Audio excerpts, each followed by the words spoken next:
In ko smo že pri računih, a veste, kdo računa ni dobil? Pa ne zato, ker je trgovka pozabila, ampak zato, ker je kradel. Po državnem sekretarju Andreju Špengi iz Ministrstva za notranje zadeve so zdaj s prsti v marmeladi ujeli še državnega sekretarja Janka Burgarja. V trgovini je kradel suhe slive, študentsko hrano, pa tudi čokolado. Suhe slive.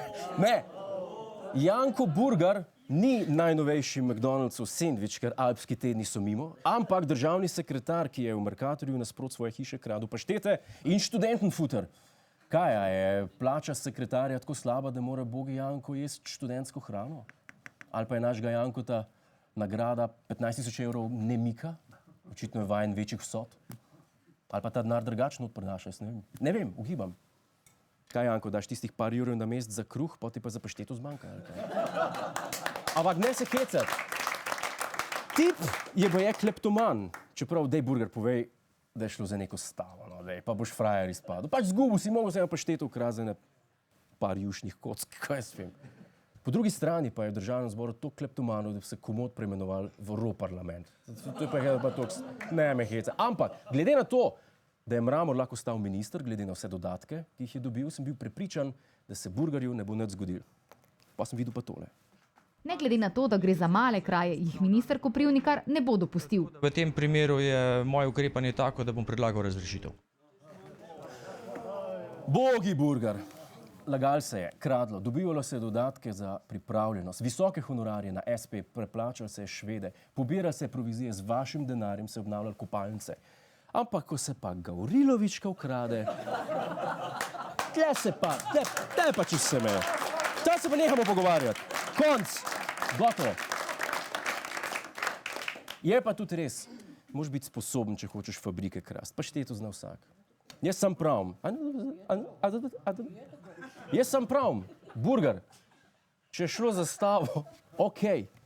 Če pa imamo državnega sekretarja, ki je kleptoman, ja, pa smo pa vizdi.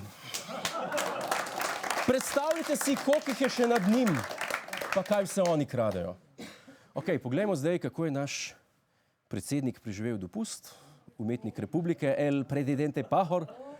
Konec januarja so ga zvlekli v Dražgoše, kjer se vsako leto zberejo ljubitelji rdečih zvezd in pleh muske. Predsednik je s seboj pripeljal spremstvo. Punce, pridimo skupaj, da se mi ne zgubi. Pridite tukaj, da se ne bomo zgubili. Pridite skupaj, dajte, da ne boste zašli. Za malo otroci, da se ne bomo izgubili. Jaz sem zgubljen že cel mandat. Ta pravga ste si izbrali otroci, ja? Kar dejte, kar izvolite, kar. Kar sledite Pahorju, kar boste videli, kaj bo. Najprej bo tole. Nad morjem dviga se pogled zgora, med griči spušča se do ravnega, sočutno Bravo. Najprej boste plesali na en obskuren komad iz Galuničevega kviza, pol boste zagledali par belih malih mišk, pa boste pa zelo hitro postali otroci s postaje ZU. Ampak okej, proslava je bila in gotovo se je poudarjal spravo in prijateljstvo. Prepričan sem, da prisotni politiki niso kakorkoli skregani.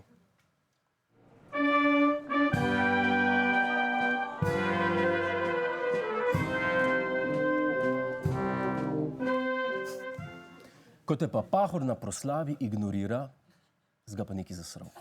Še pogledu ni boga Zokija, a ste videli? Mediji se sprašujejo, kaj je prišlo med njiju? A mu je predsednik potamanil kakšno malo miško iz lekarne, kakšne? Čeprav mislim, da mu Pahor ni dal roke zato, ker se Janković ne depilira. Tle pa Borut potegne črto. Pa ne tole, ampak metaforično črto, da ne bo pomote. Hvala za ogled, ne pozabi pa tudi na Ta teden z Juretom Godlerjem ob četrtkih ob 22.40 na Planetu.